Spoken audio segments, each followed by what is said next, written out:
All right, fight fans, welcome back to Damaging Hooks. Don't forget to hit that like button, share this with everyone you know, and subscribe so you don't miss a single episode. We have a really fascinating deep dive for you today. Today we are going really deep. Yeah. Like deep into the career of Yoel Romero. A man who just might redefine what it means to be human.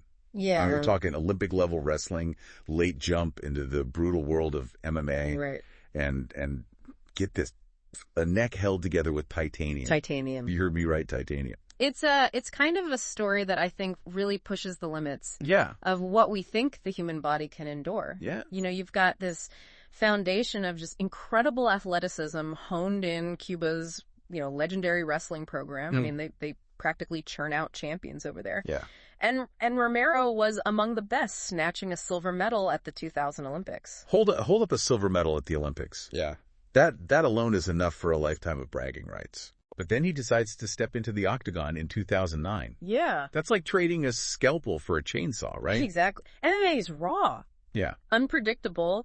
You can't just specialize in one area like in wrestling. Right. He had to evolve, learn striking, grappling, jiu-jitsu, Yeah. the whole 9 yards. Right. And to do that in his mid-30s, already a veteran of another grueling sport, Yeah. it's almost unheard of. It's crazy, and yet he blasts through the ranks, racking up wins. Yeah. And can we talk about the look of this guy? Oh, yeah. He's built like a superhero, sculpted from granite. He's a freak of nature. You mentioned Cuba's wrestling program, but what about their diet? Right. Are they secretly feeding these guys superfoods we don't even know about? Well, there's no magic formula, but No. Cuban training emphasizes relentless hard work Right. and discipline. Okay. It's about pushing your body to the absolute limit Yeah. and then pushing further. Wow. That kind of dedication, combined with Romero's natural athletic gifts, creates something you rarely see. Yeah. And that, my friend, is terrifying for his opponents. I can only imagine. Yeah. Picture this. You're across the cage from a guy nicknamed the Soldier of God who looks like he could bench press a small car. It's intimidating. The psychological impact alone must be crippling. You see, fighters hesitate, Yeah. almost in awe of his physical presence, Right. but then that hesitation becomes their downfall. Right. Romero waits, almost lulling them into this false sense of security, Yeah. and then boom, explodes with a level of power that seems impossible for a man his age. Right. Have you ever seen his fight against Luke Rockhold? Oh man, that knockout was brutal. Brutal. Talk about a highlight reel moment. Oh, yeah. I'm still trying to figure out the physics of how he generates that kind of force. Right. But it's not just brute strength, is it? No. There's a level of strategy involved. Absolutely. Okay. People underestimate his fight IQ. Right. He's incredibly patient, studying his opponents, waiting for the perfect opening. Then he unleashes a combination of speed and power that's just devastating. Right. And you know what adds another layer to this whole story? Lay it on me. This man, with the physique of a Greek god and the power of a freight train, has titanium holding his neck together. Whoa, wait, back up. Yeah. We're talking about the neck injury, right? Yes. I knew it was serious, but titanium. Yeah. That's straight out of a sci-fi movie. So in 2016, he needed surgery to fuse vertebrae at the base of his skull. Okay.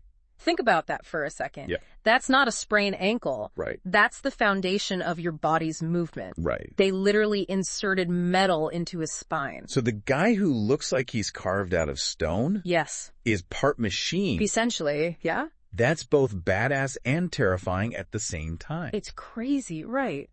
Do we know how this injury happened? Um, And more importantly, how did he even come back from something like that? the specifics are unclear, but it likely stemmed from years of wear and tear. Yeah. As for his comeback, it speaks volumes about his mental fortitude. Yeah. Imagine going through that surgery knowing your career, your livelihood is hanging in the balance. Yeah. Most people would have called it quits. Right. But Romero, Yeah. he comes back and continues to fight at the highest level. It's unbelievable. It is. It makes you wonder, right? Yeah. Does that titanium give him a psychological edge? Maybe. Like, hey, I've already got metal in my spine. What are you going to do to me? Right.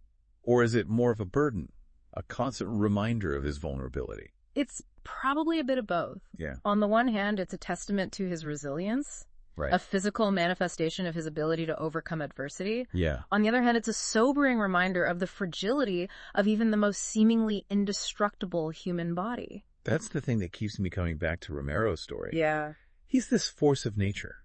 a walking paradox. He is. He's got the power to knock someone out with a single punch. Yeah. Yet he's also had to overcome this incredibly serious injury. It makes you think about the limits we set for ourselves. Yeah. The things we think are impossible. He's inspiring. And what about the long-term implications? Right. Every fight takes its toll. Of course. Especially with hardware in your spine. Yeah.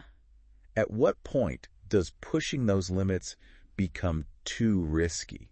That's a question for Romero himself. Yeah. Maybe one we all have to grapple with at some point. Right. How far are we willing to push ourselves? Yeah. And at what cost? Yoel Romero's story is a wild ride through athletic achievement. Absolutely. Human resilience. And the fine line between pushing boundaries and risking it all. It really is. Make sure you stick around for more deep dives on damaging hooks, and don't forget to hit that subscribe button. We'll see you next time. We'll see you in the next round.